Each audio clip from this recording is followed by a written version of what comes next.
a struggling widower, his heart a hollow echo of the laughter that once filled his small, windswept farm, bought a family of 6 at a desolate, dust-choked auction, and what happened next, under the vast, unblinking prairie sky, changed not only his life but the very definition of what a family could be, proving that sometimes the deepest connections are forged in the fires of desperation and bloom in the most barren of soils. Elias Thorne, a man carved from the unyielding timber of the high plains, his face a map of unspoken sorrows and relentless toil, stood apart from the ragged assembly, the brim of his weathered hat casting a shadow over eyes that had seen too much sun and too much sorrow. The auctioneer's voice, a gravelly rasp amplified by the dry air, hawked wares no decent man would trade in, souls, futures, the tattered remnants of broken lives. Elias hadn't come for this. He'd come seeking a sturdy plough, perhaps a mule if the price was right, anything to claw his land back from the encroaching despair that mirrored his own. His wife, Sarah, lay buried under the lone cottonwood tree on their acreage, her laughter silenced by the fever that had swept through 3 winters past, leaving him with an emptiness as profound as the prairie horizon. The farm, their shared dream, was withering, choked by neglect and his own failing spirit. He was a husk, moving through the motions of living, the soil turning barren beneath his calloused, uncaring hands. Then he saw them. Huddled together like frightened quail, a woman and 5 children, standing on the splintered platform. The woman, Ilara, though her name was not yet known to him, possessed a stillness that was not surrender but a deep, guarded resilience. Her eyes, the color of shadowed moss, held a universe of pain, yet they did not plead. They simply observed, enduring. Her dress was patched, her hands raw, but she stood straight, a fragile shield between her children and the leering gazes of the crowd. The children, ranging from a solemn boy of perhaps 10 summers to a babe bundled in her arms, clung to her faded skirt, their small faces pale with fear and hunger. The auctioneer presented them as a healthy lot, good for field work or domestic service, his words a desecration. A murmur rippled through the crowd, pity from some, cruel speculation from others. Elias felt a cold knot tighten in his chest.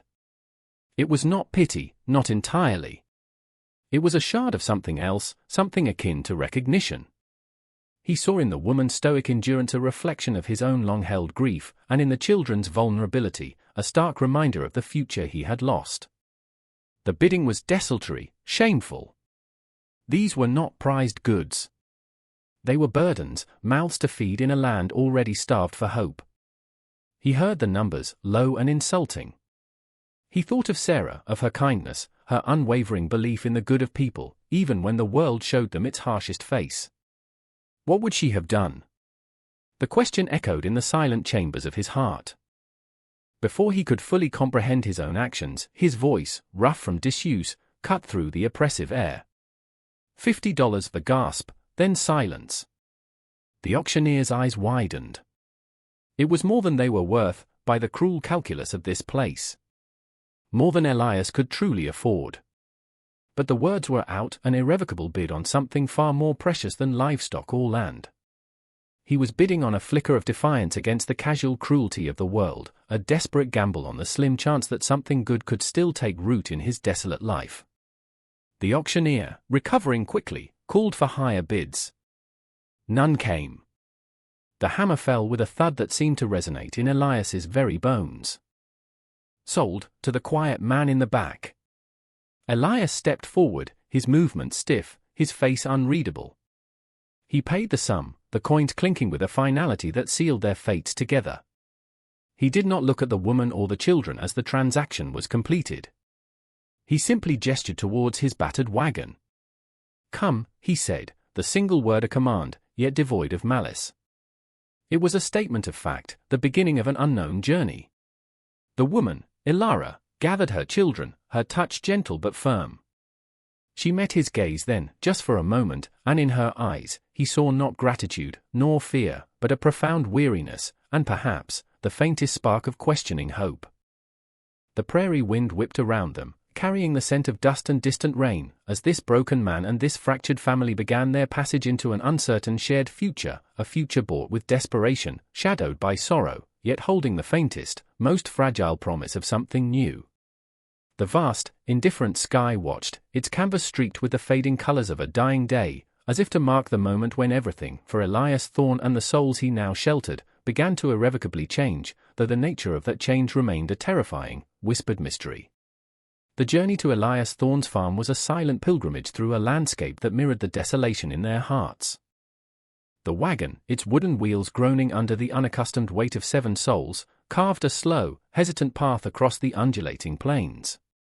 Elias sat hunched on the driver's seat, the reins held loosely in his weathered hands, his gaze fixed on the distant, hazy line where the bruised purple of the sky met the ochre earth. Beside him, the eldest boy, whose name he would later learn was Finn, sat ramrod straight, his small fists clenched, a miniature sentinel guarding his family. In the wagon bed, nestled amongst their meager, bundled possessions, a worn blanket, a dented tin pot, a few pitifully thin garments, Elara held the sleeping babe, Micah, close to her breast, her body a fragile bulwark against the jolting journey and the chill of the evening air. The other children, twins named Lily and Leo, barely 6 years old, and a quiet, watchful girl of 8 named Clara, huddled together, their eyes wide and apprehensive, darting from the stoic back of the man guiding their fate to the unfamiliar, seemingly endless expanse of wilderness surrounding them. Silence, thick and heavy as unshed tears, enveloped them. Elias, a man more accustomed to the language of the wind and the earth than of human discourse, found no words. What could he say? He had acted on an impulse he barely understood, a strange confluence of Sarah's remembered compassion and his own gnawing loneliness. Now, the reality of his action settled upon him, as stark and unforgiving as the terrain they traversed. He had bought lives, responsibilities he was ill-equipped to handle. His farm was failing, his stores meager. How could he provide for this silent woman and her 5 hungry children? Doubt, cold and sharp, pricked at him. Elara, for her part, remained an enigma of quiet endurance. She did not weep, nor did she offer any complaint.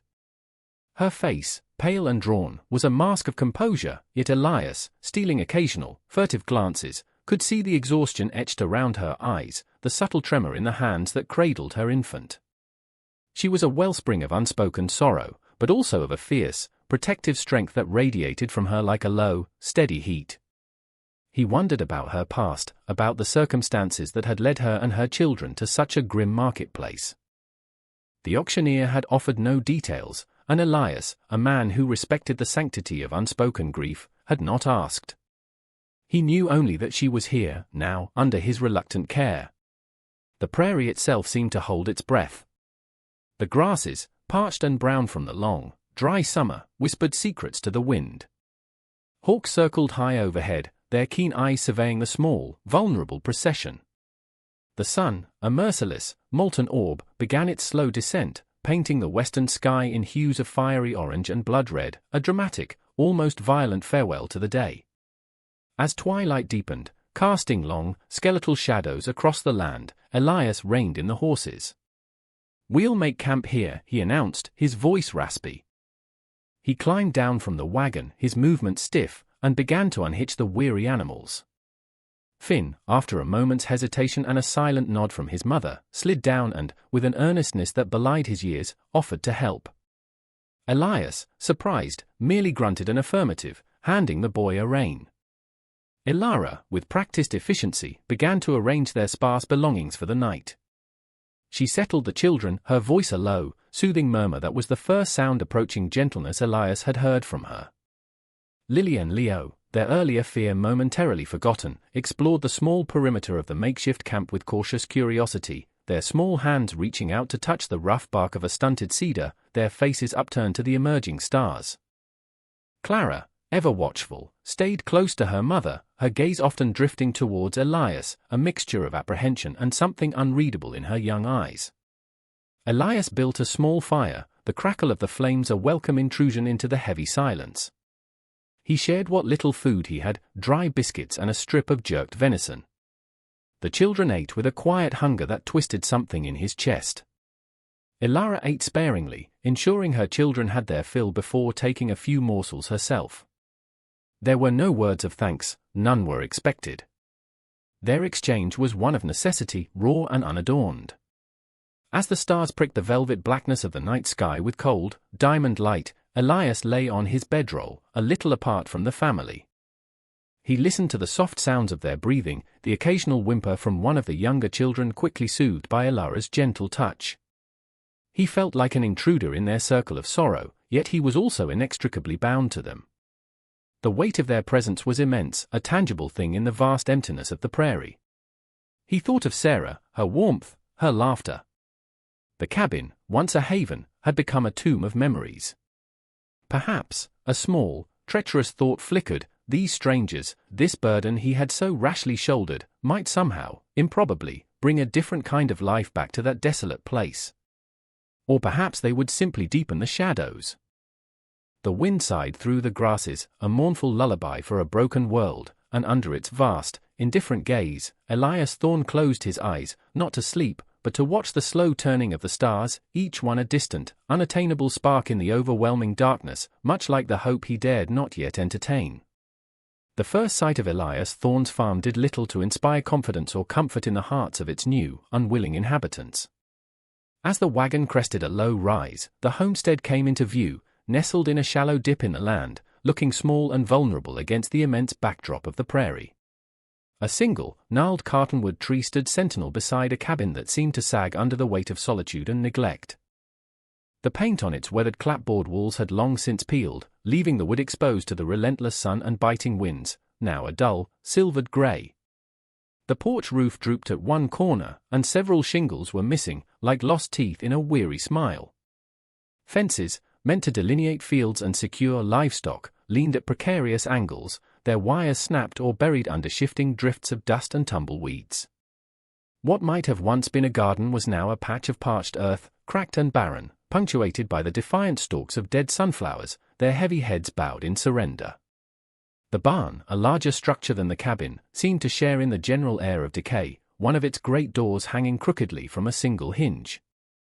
There was no sign of life, save for a few scrawny chickens pecking desultorily in the dirt yard and the distant, mournful lowing of a lone cow. To Ilara, who had known hardship but also the modest comfort of a tended home, the sight was profoundly disheartening. It spoke not of a new beginning, but of an end, a place where hope had come to die. She clutched Micah tighter, her gaze sweeping over the desolate scene, her heart sinking with each observed detail of dilapidation. The children, too, were subdued, their earlier flicker of curiosity extinguished by the stark reality of their new home. Finn's jaw tightened, his young face reflecting a premature understanding of the struggle that lay ahead. Lily and Leo pressed closer to their mother, their small hands seeking reassurance, while Clara's usually observant eyes were clouded with a quiet apprehension.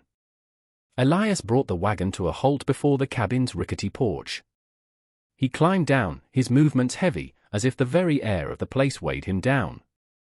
He did not offer words of welcome or explanation. He simply stood there for a moment, surveying his domain with an expression that Ilara could only interpret as a deep, ingrained weariness. "This is it," he said, the words flat, devoid of any emotion.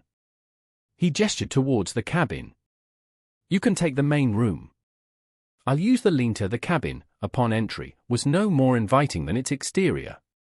It consisted of a single large room, dimly lit by two small, grime-streaked windows. A rough-hewn table and two mismatched chairs stood in the center.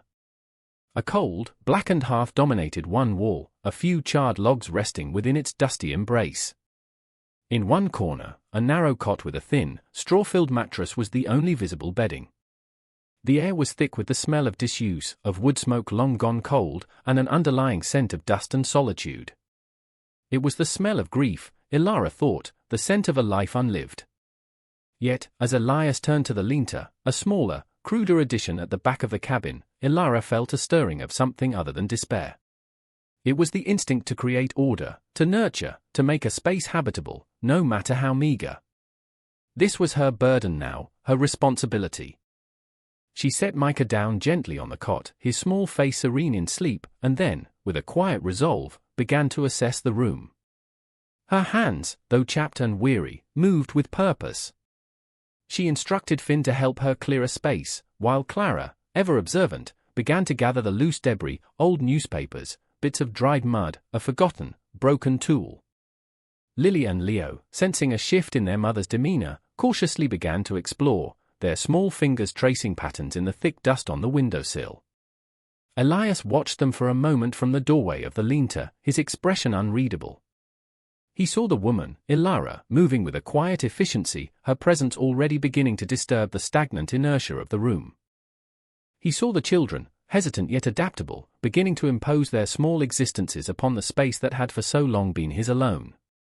He felt a complex mixture of intrusion and a strange, reluctant relief. The silence of his grief had been complete, absolute.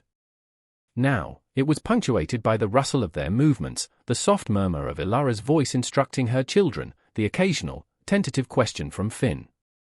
He retreated into the lean-to, a cramped space containing little more than a bedroll and a few personal belongings, feeling like an outsider in his own home. Yet, he could not entirely block out the sounds of their settling in. He heard Ilara direct Finn to fetch water from the well, its pump handle groaning in protest. He heard the swish of a broom. Where had she found a broom? As she began to sweep the dusty floor. He heard the clatter of their few possessions being unpacked and arranged. These were the sounds of life, however fragile, beginning to assert itself against the backdrop of decay. Later, as the afternoon sun cast long shadows, Ilara emerged from the cabin. She had found a discarded bucket and was heading towards the well. Her face was smudged with dirt, her hair escaping its severe bun, but there was a new determination in her eyes. She did not look at Elias, did not ask for his help. She was simply doing what needed to be done. He watched her struggle with the stiff pump handle, her slender frame straining with the effort. A part of him, the part that had learned self-preservation through isolation, wanted to remain aloof, to let her manage on her own. But another part, the part that remembered Sarah's quiet strength and the unspoken partnership they had shared, stirred within him. With a sigh that seemed to carry the weight of years, he rose and walked towards the well. He took the handle from her without a word, his larger, stronger hands working the pump until cool, clear water gushed into the bucket. Ilara stepped back, her expression unreadable. "Thank you," she said, her voice barely a whisper. It was the first direct acknowledgement between them that was not born of pure necessity. Elias merely nodded, then turned and walked back towards the barn, the brief, unaccustomed interaction leaving him feeling strangely unsettled. The sun dipped below the horizon, and the prairie chill began to seep into the air. From the cabin, a faint light flickered. Ilara had managed to light a lamp. And with it, the faint, unfamiliar aroma of something cooking, a thin stew, perhaps, made from the last of their meager supplies and whatever she had managed to forage. Elias hesitated, then, drawn by a force he couldn't name, he moved towards the cabin, towards the light, towards the faint, improbable scent of a meal shared, a small beacon against the encroaching darkness. The days that followed settled into a quiet, unspoken rhythm, a fragile truce between the stoic widower and the displaced family. Elias rose before dawn, the habit of a lifetime ingrained deep within his bones, and tended to his few remaining livestock, the mournful cow, the scrawny chickens, and the 2 tired horses that had pulled the wagon. He moved with a grim determination, the weight of his new responsibilities a palpable burden. He was a man of the earth, and the earth was demanding, unforgiving. He repaired the most dilapidated sections of fence, his hammer blows echoing in the crisp morning air, a stark counterpoint to the vast silence of the prairie. He cleared a small patch of the dead garden, his shovel turning over the dry, reluctant soil, though he held little hope for a late harvest. These were actions born of duty, not of optimism. Inside the cabin, Ilara worked with a tireless, quiet industry. She was a woman who understood the language of survival, the myriad small tasks that transform a shelter into a semblance of home. With water fetched from the creaking well and a bar of harsh soap Elias had grudgingly produced from his stores, she scrubbed the grime from the floors, the walls, the single table and chairs. She mended their tattered clothes with thread unraveled from a discarded sack, her needle flashing in the dim light, a small, silver dart weaving resilience into the fabric of their lives. She coaxed the old hearth back to life, its warmth a small comfort against the chill prairie mornings and evenings. Her cooking was resourceful, born of scarcity. She stretched their meager provisions, a handful of flour, a few dried beans, the occasional egg from the listless chickens, into thin soups and bland, flat breads. Yet, there was a care in her preparation, a determination to nourish her children, that transcended the poverty of the ingredients. The children, after their initial apprehension, began to explore their new, stark world with the inherent curiosity of youth. Finn, serious and responsible beyond his years, became Elias's shadow, observing the man's work with a quiet intensity, offering his small, eager assistance whenever he dared. He helped carry water, gather firewood, and tried, with limited success, to soothe the perpetually nervous cow. Elias, unaccustomed to companionship, found the boy's silent presence both an intrusion and, disconcertingly, a subtle comfort. He would grunt instructions, point to a task, and Finn would obey with a solemn diligence that reminded Elias, painfully, of a younger version of himself. Lily and Leo, the twins, discovered the dubious joys of the dusty yard. They chased the scrawny chickens, their shrieks of laughter a startling, almost forgotten sound in the oppressive quiet of the farm. They built precarious castles from pebbles and twigs, their imaginations transforming the desolate landscape into a kingdom of their own. Their childish exuberance was a stark contrast to the somber mood that usually enveloped the homestead, like wildflowers blooming unexpectedly in barren soil. Clara, the watchful one, remained closest to her mother, her small hands often busy helping with domestic chores. She would knead dough with surprising strength, her brow furrowed in concentration, or sit quietly beside Ilara, learning the art of mending. But her eyes, dark and intelligent, missed little. She observed Elias with a cautious curiosity, noting his gruff kindnesses, the way his gaze would sometimes soften when he thought no one was looking, the deep lines of sorrow etched around his mouth. Micah, the babe, was the quiet center of their fragile world. Ilara nursed him, bathed him, sang him soft, wordless lullabies that seemed to carry the echoes of a lost, more gentle life. His innocent gurgles and contented sighs were a constant, gentle reminder of the life force that persisted even in the face of hardship. Communication between Elias and Ilara remained sparse, utilitarian. "Wood's low," he might say, and she would nod, already knowing. "Rain coming," she might observe, her eyes on the distant, bruised clouds, and he would grunt in acknowledgement, his own gaze scanning the horizon. Yet, in these clipped exchanges, in the shared tasks of survival, a silent understanding began to form. He saw her resilience, her unwavering devotion to her children, the quiet dignity with which she faced their bleak circumstances. She, in turn, began to perceive the grief that lay beneath his stoic exterior, the weariness of a man who had lost too much and expected little more from life. Small acts of kindness, tentative and unspoken, began to bridge the chasm between them. Elias, finding a bird's nest blown from the cartonwood, mended it carefully and placed it on a low branch where Lily and Leo could watch the fledglings. Ilara, noticing the worn collar on his only shirt, mended it with neat, almost invisible stitches, leaving it folded on his lean-to bedroll. He found a discarded piece of smooth wood and, in the quiet evening hours, began to whittle it into the shape of a small, rough horse, the shavings falling like snowflakes onto the dusty floor of the barn. He didn't know why he was doing it, or for whom. Perhaps it was simply a way to keep his hands busy, to quiet the restless turmoil in his soul. One afternoon, as a chill wind swept across the prairie, heralding the approach of autumn, Elias found Clara sitting on the porch steps, shivering despite her thin shawl. Without a word, he went into the lean-to and returned with his own worn, sheepskin-lined coat, Sarah's favorite, which he had kept stored away, unable to part with it. He draped it over the girl's small shoulders. It was far too big for her, enveloping her like a soft, warm cocoon. Clara looked up at him, her eyes wide with surprise, then snuggled into its comforting depths. A small, hesitant smile touched her lips. "Thank you," she whispered, the words barely audible above the sigh of the wind. Elias merely grunted, a flush rising on his weathered cheeks, and quickly retreated to the barn, unnerved by the unfamiliar warmth that spread through his chest. He was a man drowning in a sea of unspoken emotions, and these small, unexpected ripples of connection were both a lifeline and a terrifying unknown.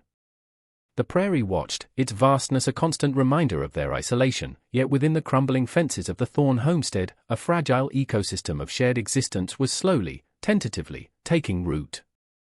Trust was not a word spoken, but a seed planted in the barren soil of their shared hardship, watered by small, almost imperceptible acts of care, and shielded by the silent, watchful presence of the children. Autumn deepened on the prairie, painting the sparse grasses in hues of russet and gold, and bringing with it a sharper bite to the wind. The days grew shorter, the nights colder, and a sense of urgency began to permeate the quiet routines of the Thorne homestead. Elias, driven by a primal instinct to prepare for the coming winter, worked with a relentless intensity. He patched the holes in the barn roof, his silhouette stark against the pale autumn sky as he wrestled with timber and shingles. He reinforced the walls of the cabin, stuffing dried grass and mud into the cracks to ward off the encroaching chill. His hands, already calloused, became raw and split, but he barely noticed, his focus entirely on the task at hand, to create a bulwark against the harshness of the season, not just for himself, but for the silent woman and the 5 children who now depended on him. Elara, too, felt the pressing need to prepare. She meticulously gathered every fallen twig and branch for firewood, her stockpile growing slowly but steadily beside the cabin. She foraged for late-season berries and edible roots in the surrounding prairie, her knowledge of the land surprisingly extensive, a quiet testament to a past she never spoke of. Her findings were meager, but she husbanded them carefully, preserving what she could, her actions a quiet defiance against the looming threat of scarcity. The children, sensing the shift in the atmosphere, contributed in their own ways. Finn, ever Elias's apprentice, helped chop kindling, his small axe rising and falling with a determined rhythm. Clara, with Lily and Leo in tow, scoured the edges of the fields for fallen nuts or late-blooming edible plants, their small hands eagerly presenting their meager treasures to their mother. Even Micah, bundled warmly against the chill, seemed to watch their preparations with wide, observant eyes from his cradle near the hearth.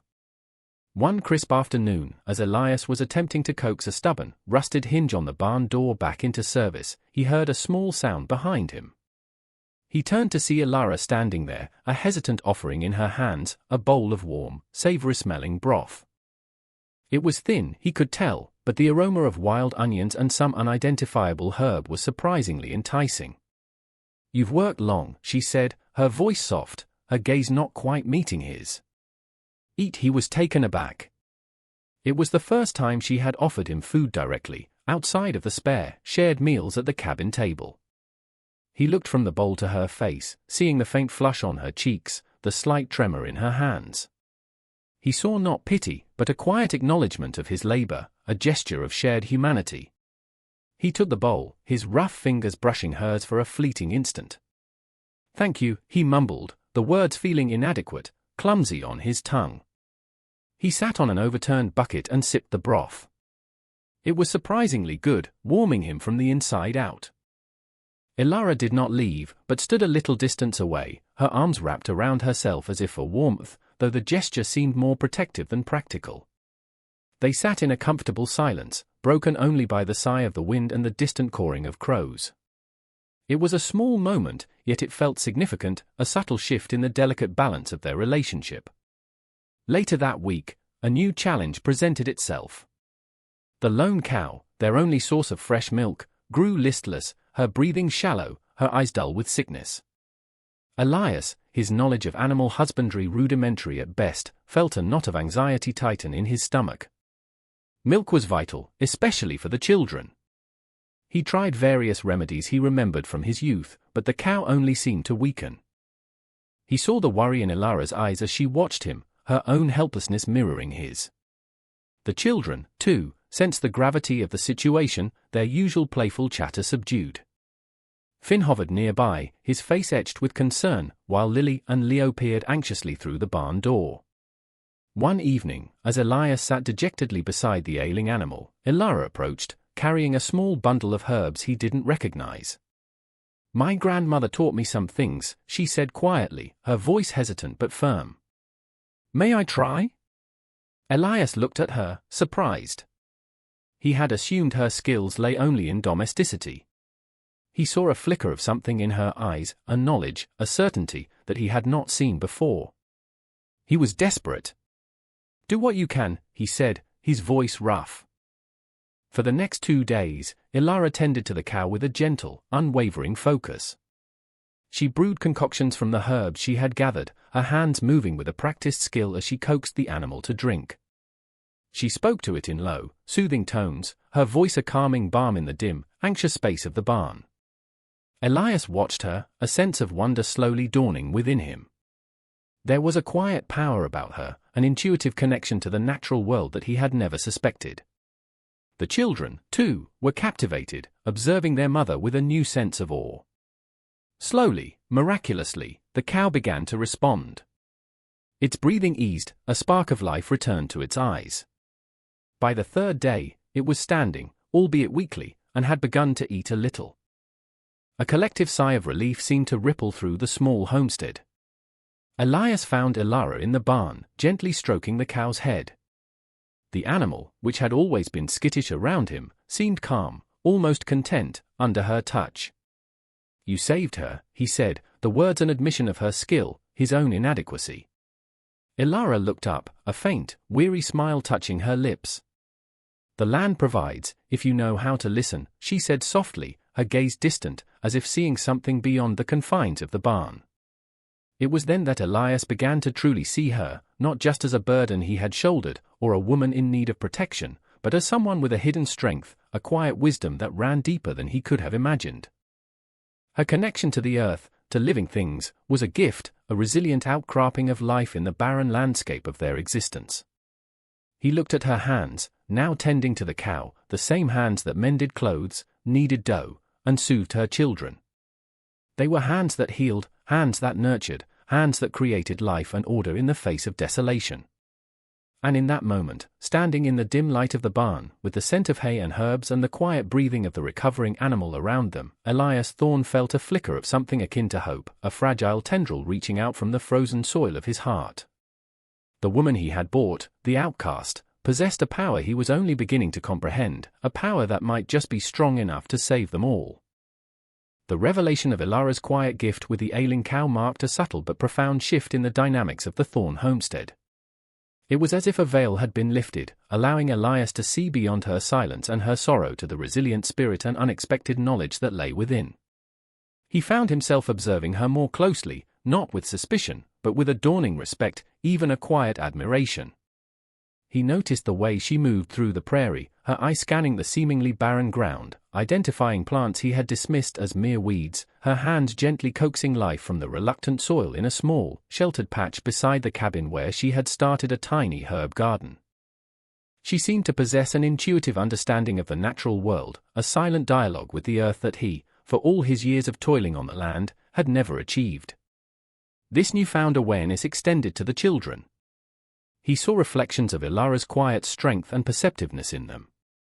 Finn, with his solemn diligence, seemed to absorb knowledge like a thirsty sponge, his questions about the farm and its workings becoming more frequent, more insightful. Elias, initially gruff and monosyllabic in his responses, found himself explaining things in more detail, surprised by the boy's quick understanding. Clara, with her watchful eyes, often seemed to anticipate needs before they were spoken. She would appear with a cup of water when Elias was laboring in the sun, or quietly tidy a space before Ilara even noticed it was cluttered. Her quiet empathy was a gentle counterpoint to the harshness of their lives.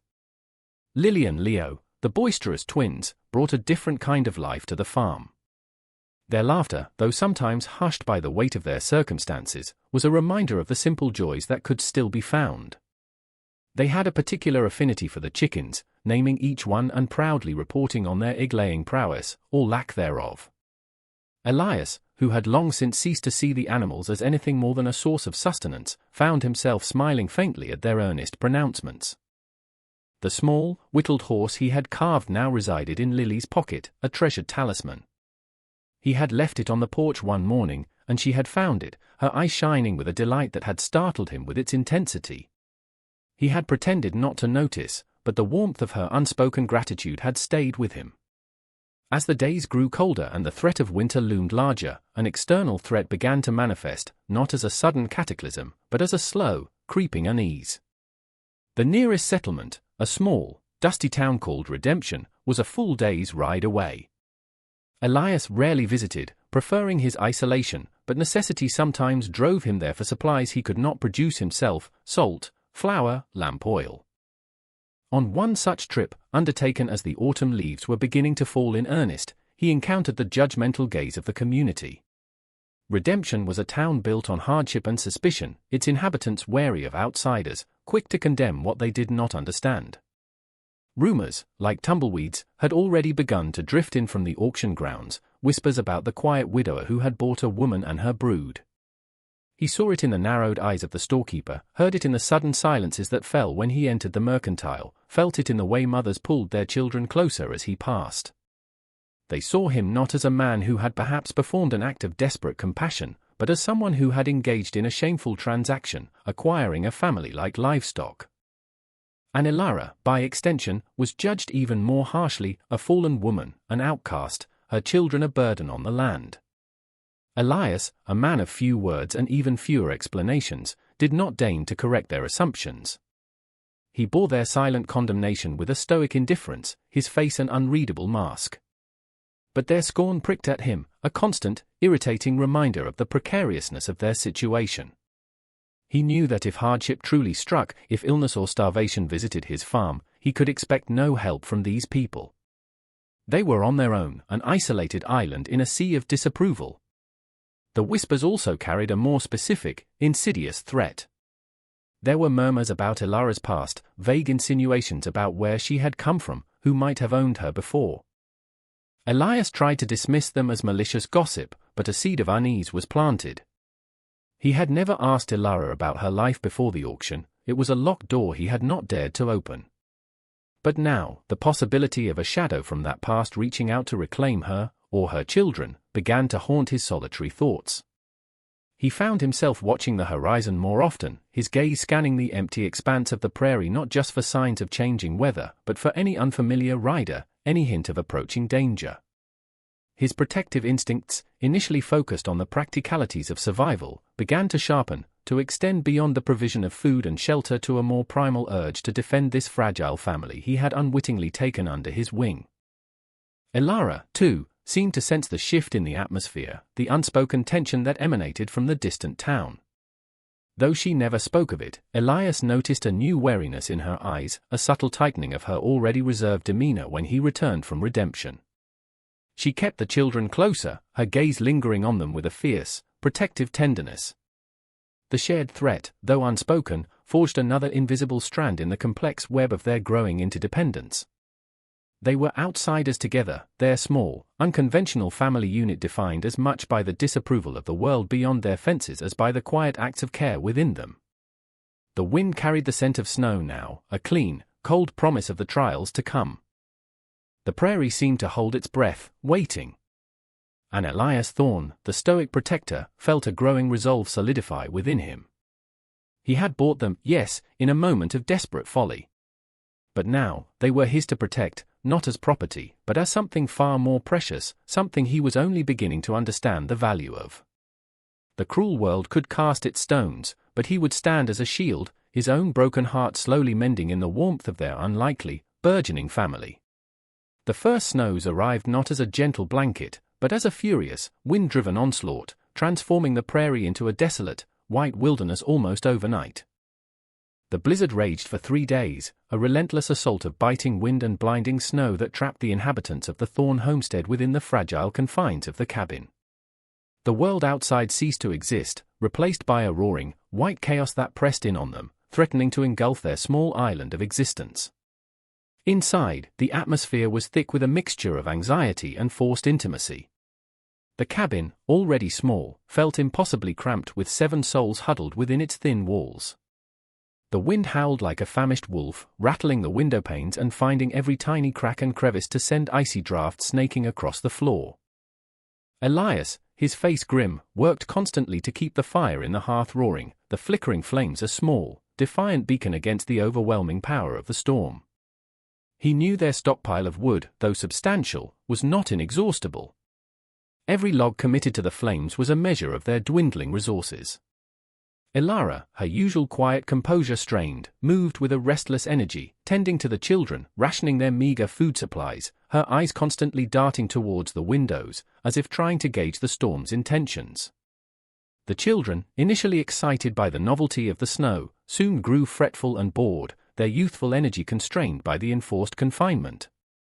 Finn, sensing the gravity of the situation, tried to help Elias, his small face serious as he stacked wood or checked the security of the door latch. Clara, ever observant, quietly entertained Lily and Leo with stories whispered in the dim light, her imagination a refuge from the storm's fury. Micah, sensing the tension, was often fussy, his cries a sharp counterpoint to the wind's mournful song, and Elara would pace the small space, rocking him, her own anxieties mirrored in her soothing murmurs. On the second day of the blizzard, disaster struck. Leo, the more adventurous of the twins, developed a cough, a dry, rasping sound that quickly deepened, his small body racked with fever. Fear, cold and sharp, pierced through Elara's carefully constructed composure. She held him close, her hand pressed to his burning forehead, her eyes wide with a mother's terror. Elias watched, his own heart clenching with a helpless dread. Redemption, with its rudimentary doctor, was an impossible journey away. They were utterly alone, at the mercy of the storm and the sickness that now gripped the child. Elara's knowledge of herbs, so effective with the ailing cow, seemed insufficient against this new, more virulent threat. She brewed teas, applied poultices, her hands trembling as she worked, but Leo's condition only worsened. His breathing became shallow and labored, his small face flushed and beaded with sweat. He drifted in and out of a fevered consciousness, his whimpers tearing at Elara's soul. Elias, usually a man of action, felt a crushing impotence.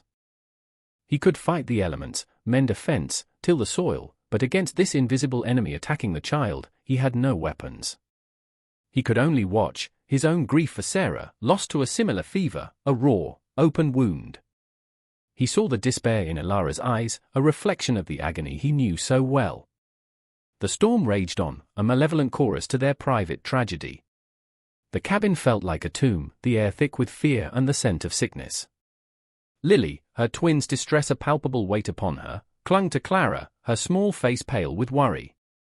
Finn sat by the hearth, his gaze fixed on the flames, his young shoulders bowed under a burden too heavy for his years. Late into the night, as Leo's breathing grew fainter, Elara, her face a mask of anguish, looked at Elias, her eyes pleading. "He's slipping away," she whispered, her voice hoarse with unshed tears. I don't know what more to do in that moment. Something broke within Elias. The carefully constructed walls around his heart, built of grief and isolation, crumbled. He saw not just a sick child, but their child, a precious life flickering like a candle in the wind. He saw Elara's desperate love, her profound suffering, and it mirrored his own. He knelt beside her, beside the small, fevered form of the boy. He reached out, his calloused, work-roughened hand covering hers where it rested on Leo's chest. It was an instinctive gesture, an offering of shared humanity, of shared pain. "We won't lose him," he said, his voice raspy but firm, imbued with a conviction that surprised even himself. He didn't know where the words came from, or what power they held, but he knew he had to speak them, to fight against the encroaching darkness with the only weapon he had left, a desperate, unyielding hope. He remembered something Sarah had said, a folk remedy, a last resort. "Snow," he said, his mind racing. "We need to bring down the fever." "Cold." "Sarah." Her grandmother used snow. Elara looked at him, her eyes questioning, desperate. It was a dangerous idea, but they were out of options. Together, they made the decision. Elias battled his way to the door, the wind tearing at him as he forced it open just enough to scoop armfuls of the clean, freshly fallen snow into a basin. The cold air that blasted into the cabin was a shock, but it also felt strangely purifying. Working together, their movements urgent but gentle, they stripped Leo of his sweat-soaked nightshirt and began to sponge his burning skin with the snow. The child whimpered, his small body shivering, but they persisted, Elara murmuring soothing words, Elias's touch surprisingly tender as he helped her. It was a desperate, primal act of love and protection, a battle waged against death itself in the heart of the storm. Hours passed, marked only by the howling wind and the labored breathing of the child. They took turns holding him, sharing their body heat, whispering words of encouragement, of life. Elias found himself praying, a thing he had not done since Sarah's death, his pleas raw and fervent, addressed to whatever indifferent power governed the universe. Slowly, almost imperceptibly, a change began to occur. Leo's shivering subsided. The fierce heat of his skin began to lessen. His breathing, though still shallow, grew a little easier. By the first pale light of dawn, as the storm outside finally began to abate, its fury spent, Leo's fever broke. He fell into a deep, exhausted sleep, his small hand clutching Elara's finger. Elara, her face streaked with tears and soot, sagged against Elias, her strength utterly depleted. He put his arm around her, holding her close, her small, trembling form a fragile weight against his own weary body. In that moment, huddled together in the dim, cold light of the storm-ravaged cabin, with the child breathing peacefully between them, something profound and irrevocable shifted. The transactional nature of their beginning, the unspoken grief and suspicion, all seemed to melt away, like the snow in the warmth of the hearth. They had faced death together and, against all odds, had wrested a life back from its clutches. Their bond, forged in the crucible of fear and desperation, was no longer one of mere necessity. It was something deeper, stronger, a shared commitment born of mutual vulnerability and a fierce, protective love. The storm had passed, leaving behind a world transformed, blanketed in a pristine, silent white. And within the thorn cabin, a new, fragile peace had dawned, a quiet understanding that needed no words, a testament to the resilience of the human spirit and the enduring power of love in its most unexpected forms. The receding storm left behind a world hushed and gleaming, the prairie transformed into an endless expanse of sculpted snow, beautiful yet treacherous. Inside the cabin, the immediate crisis had passed, but an atmosphere of fragile tenderness lingered. Leo, though still weak, was clearly on the mend. He slept soundly, his breathing even, a faint rosy color returning to his cheeks. Elara, her eyes shadowed with exhaustion but alight with a profound relief, rarely left his side, her hand often resting on his forehead, as if to reassure herself of his continued presence. Elias, too, felt the lifting of an immense burden. The near tragedy had stripped away the last vestiges of his emotional detachment. He found himself watching Elara and the children with a new, unguarded warmth. The fear they had shared, the desperate fight for Leo's life, had irrevocably knitted their lives together, creating a bond stronger than any spoken vow. He moved about the cabin with a quieter purpose, his actions imbued with a newfound consideration. He kept the fire steadily burning, ensuring the cabin remained warm. He ventured out into the snow-covered landscape to check on the animals and clear a path to the well, his movement slow and deliberate in the deep drifts.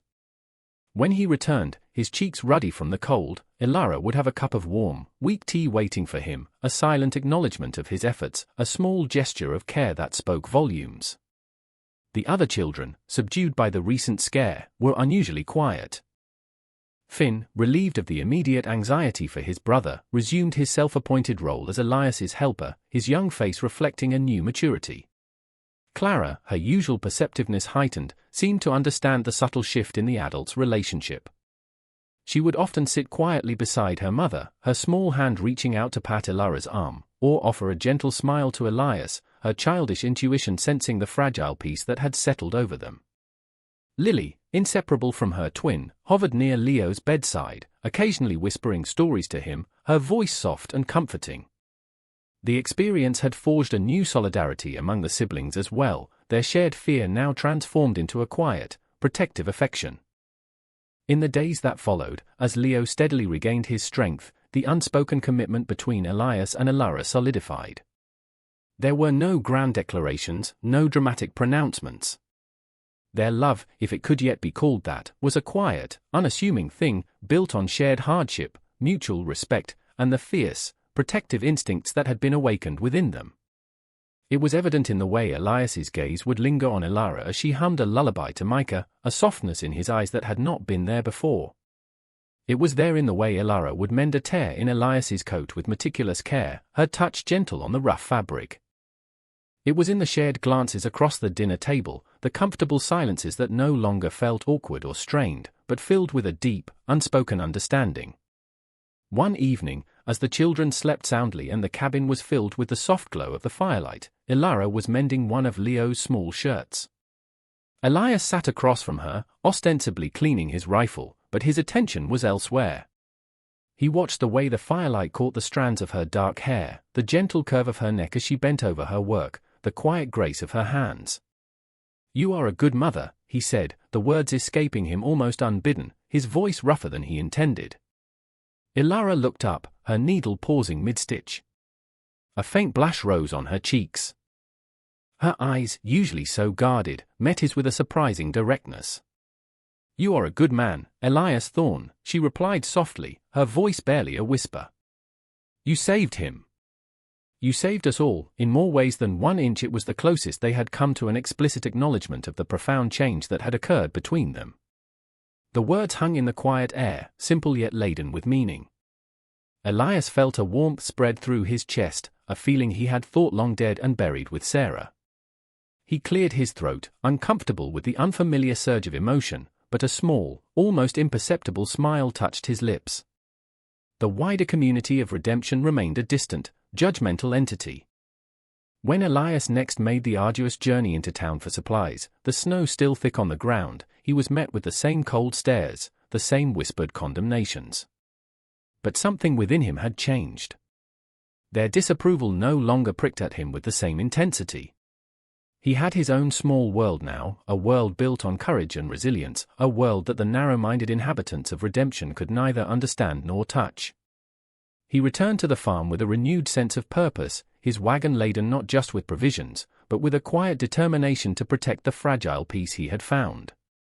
He brought back a small bolt of brightly colored calico fabric, a frivolous purchase, perhaps, but he had seen Ilara wistfully eye a similar pattern in the mercantile window. He left it on the table without a word, and later, he saw her touch it with a hesitant wonder, a rare, genuine smile illuminating her face. Spring eventually returned to the prairie, hesitant at first, then with a burgeoning confidence. The snows melted, swelling the creeks and turning the land into a muddy quagmire before finally giving way to the first tender green shoots of new life. With the changing season came a renewed sense of hope. Elias, with Finn now a capable and eager assistant, began to work the land with a vigor he had not felt in years. He repaired the fences properly, plowed the fields, and planted seeds, his movements no longer driven by mere duty, but by a nascent optimism. Ilara, her herb garden now flourishing, extended her efforts to the main vegetable patch. Her intuitive connection to the earth seemed to coax life from the previously barren soil. Rows of beans, squash, and corn began to sprout, promising a harvest that would sustain them through the coming year. The children, released from the confines of winter, thrived in the renewed sunshine, their laughter echoing across the fields, a joyous soundtrack to the quiet rhythm of the farm. One afternoon, the local preacher, a stern, self-righteous man named Reverend Blackwood, made an unexpected visit to the farm. He had heard the rumors, of course, and had come to pass judgment, to deliver a sermon on morality and propriety. He found Elias and Ilara working side by side in the burgeoning garden, their hands stained with earth, their faces touched by the sun. The children played nearby, their voices bright and carefree. Reverend Blackwood launched into his tirade, his voice booming with condemnation, but Elias simply stood straight, his gaze steady, Ilara a quiet, dignified presence beside him. When the preacher finally paused for breath, Elias spoke, his voice calm but firm. "This is my family, Reverend," he said, his arm gesturing to encompass Ilara and the children. "We have faced hardship together, and we have found peace here. Your judgment means nothing to us." Reverend Blackwood, taken aback by Elias's quiet defiance and the undeniable evidence of a functioning, even thriving, homestead, found himself at a loss for words. He muttered a few more platitudes, then retreated, his mission of condemnation strangely deflated. His departure marked a small victory, a quiet affirmation of their right to exist, to define their own family, their own happiness, on their own terms. The community might not understand, might never fully accept them, but within the fences of the Thorne homestead, they had found their own redemption, a sanctuary built not of stone and timber, but of love, resilience, and the enduring strength of the human heart. Years passed, each season etching deeper lines of character onto the faces of Elias and Ilara, and weaving stronger threads into the tapestry of their shared life. The Thorne homestead, once a symbol of desolation and grief, had transformed under their patient, loving hands into a place of modest prosperity and quiet joy. The cabin, though still humble, was now snug and well-tended, its walls adorned with Clara's increasingly skilled drawings of prairie flowers and wildlife, its windows bright with curtains sewn by Elara from scraps of colorful fabric. The porch roof no longer sagged, repaired by Elias and Finn, and in the summer months, pots of herbs and wildflowers bloomed there, tended by Lily, who had inherited her mother's green thumb. The barn stood strong and sturdy, its once crooked door now swinging true. The fields, expanded year by year, yielded bountiful harvests of corn, wheat, and vegetables, a testament to their combined labor and Elara's intuitive understanding of the land. The lone, sickly cow had been joined by several others, their healthy offspring a source of milk and butter, and the flock of chickens was now plump and prolific. The laughter of children, once a rare and startling sound, was now the constant, joyful heartbeat of the farm. Finn, grown into a tall, capable young man, was Elias's right hand, his quiet strength and steady diligence a mirror of the man who had become his father in all but blood. He possessed Elias's work ethic and Elara's gentle wisdom, a fine young man poised to inherit the legacy of the farm. Clara, her artistic talents blossoming, filled their home with beauty, and her keen observations often brought a smile to Elias's lips. She was a thoughtful, compassionate young woman, her early watchfulness transformed into a deep empathy for all living things. Lily and Leo, no longer small children but lively teenagers, were full of energy and plans for the future. Leo, his childhood illness a distant memory, was strong and adventurous, his laughter echoing his father's newfound joy. Lily, her earlier shyness replaced by a gentle confidence, had a gift for nurturing, whether it was tending her garden or caring for the younger animals on the farm.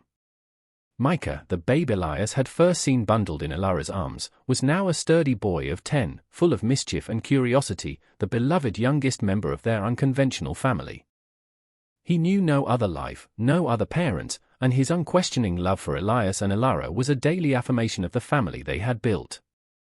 Elias and Elara themselves had aged, but their bond had only deepened, settling into a comfortable, unspoken intimacy that was the bedrock of their lives. The grief that had once defined Elias had softened, replaced by a quiet contentment. The lines on his face now spoke not just of hardship, but of laughter and love. He was still a man of few words, but his actions, a gentle touch to Elara's shoulder, a proud glance at Finn, a shared smile with Lily as she presented him with a perfect tomato from her garden, spoke volumes. Elara, her early weariness transformed into a serene strength, was the heart of their home. Her quiet wisdom, her unwavering love, and her deep connection to the earth had nurtured not just her children and the land, but Elias's wounded spirit as well. She was no longer the outcast, the woman bought at auction, but a beloved wife, a respected mother, the cherished matriarch of their thriving family. The community of redemption, though still keeping a wary distance, had gradually, grudgingly, come to acknowledge the thorns. The success of their farm, their quiet dignity in the face of early scorn, and the undeniable evidence of a happy, well-adjusted family had slowly chipped away at the town's prejudice. There were still whispers, of course, but they were now tinged more with curiosity than condemnation. Occasionally, a neighbor might stop by to trade goods or seek Elara's advice on an ailing animal or a struggling crop. Acceptance was slow in coming, but the seeds of respect had been sown. One crisp autumn evening, as the sun set in a blaze of glory over the harvested fields, the entire family gathered on the porch. The air was filled with the scent of wood smoke and Elara's baking bread.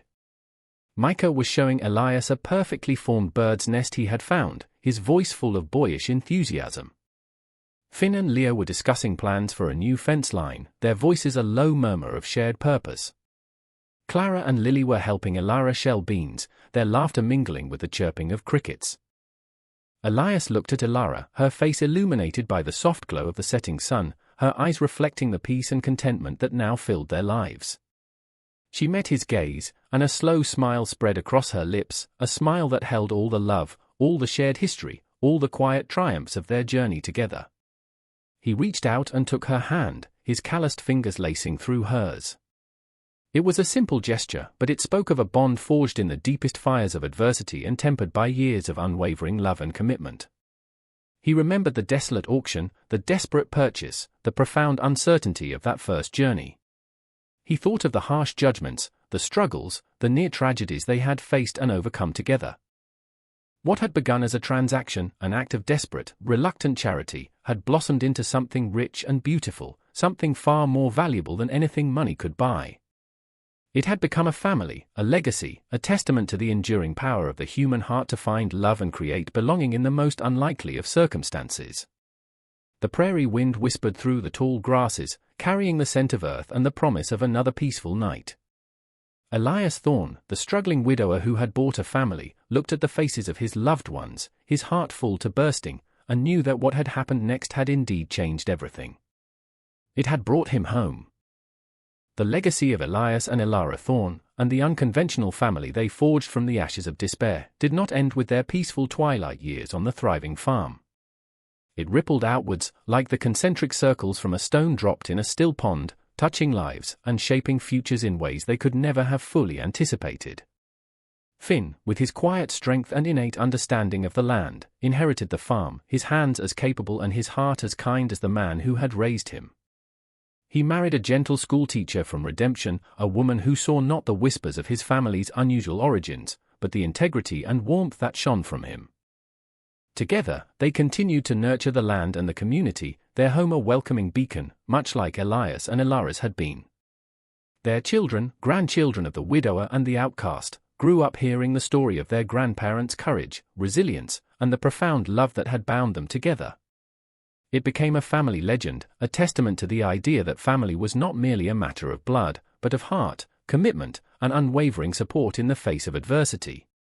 Clara, with her artistic soul and compassionate spirit, traveled far from the prairie, her drawings and paintings capturing the stark beauty of the land and the quiet dignity of its people. Yet, she always carried the lessons of the farm with her, the importance of observation, the value of quiet perseverance, and the deep, abiding strength found in unconventional connections. Her art often depicted scenes of simple, profound human connection, hands working together, faces reflecting shared emotion, a subtle homage to the family that had nurtured her unique gifts. Lily, with her inherited green thumb and nurturing heart, became a renowned herbalist and healer in a growing settlement further west. She established gardens that fed the hungry and provided remedies for the sick, her knowledge a blend of her mother's intuitive wisdom and her own dedicated study. People sought her out for her gentle touch and her uncanny ability to coax life from even the most stubborn soil, a living extension of Elara's gift.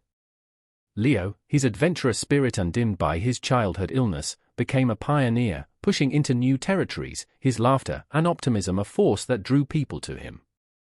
He helped build new communities, always remembering the lessons of cooperation and mutual reliance he had learned on the Thorne homestead. He carried the story of his family's beginnings as a source of strength, a reminder that even in the harshest conditions, hope and love could take root and flourish. Micah, the youngest, became a storyteller, his words weaving the magic of their family's journey for new generations. He understood, perhaps more deeply than any of his siblings, the transformative power of their story. He saw how it resonated with others who felt like outsiders, who yearned for belonging, who sought to understand the true meaning of family. He ensured that the tale of the struggling widower who bought a family at auction, and the extraordinary love that followed, was never forgotten. The farm itself remained a touchstone, a place of pilgrimage for their descendants. The gnarled cottonwood tree still stood sentinel, its leaves whispering the secrets of seasons past. The cabin, lovingly maintained, held the echoes of laughter, tears, and the quiet hum of a family bound by unbreakable ties. The land, rich and fertile, continued to provide, a living testament to the care and devotion that had been poured into it. The judgmental whispers of redemption had long since faded, replaced by a quiet respect, even admiration, for the legacy of the Thorne family. Their story became a part of the local folklore, a tale told around hearths on cold winter nights, a reminder that love could be found in the most unexpected places, and that courage and compassion could change the course of not just one life, but many. Elias and Elara rested together under the shade of the cottonwood, their journey complete, their love and enduring presence in the rustling leaves and the fertile earth.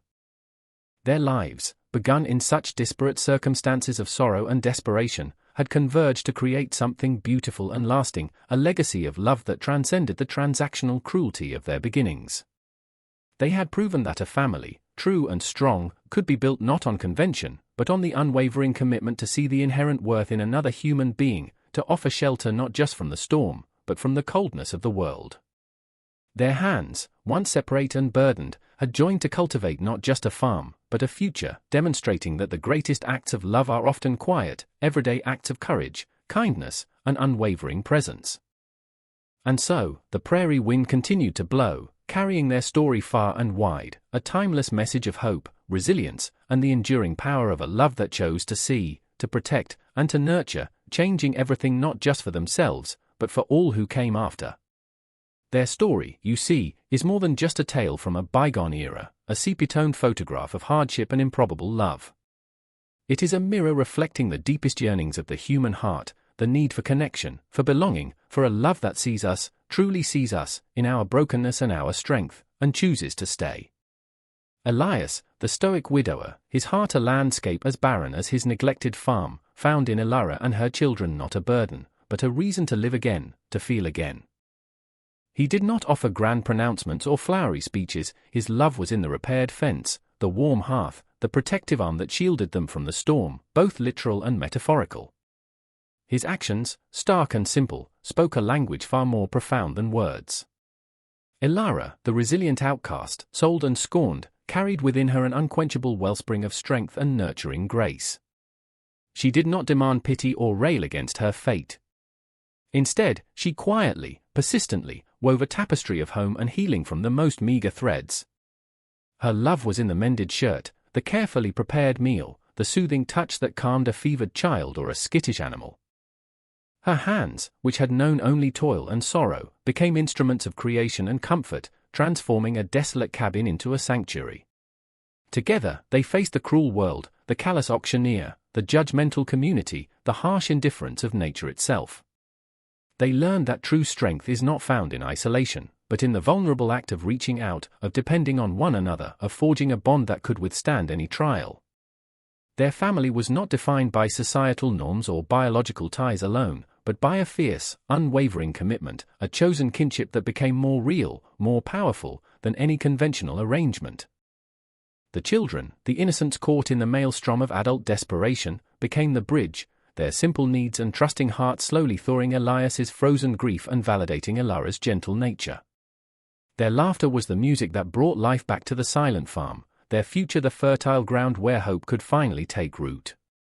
Think of the moments, the silent sharing of a meager meal that became a communion, the unconscious touch of hands during a crisis that sparked an undeniable connection, the whittled toy, a small, unspoken offering of affection, the shared vigil through a terrifying night that solidified their pact to protect one another. These were the quiet revolutions of the heart, the small acts of courage and kindness that, stitched together, created an unbreakable bond. Their journey reminds us that love often arrives in unexpected packages, at unforeseen moments, challenging our preconceptions and demanding that we look beyond the surface.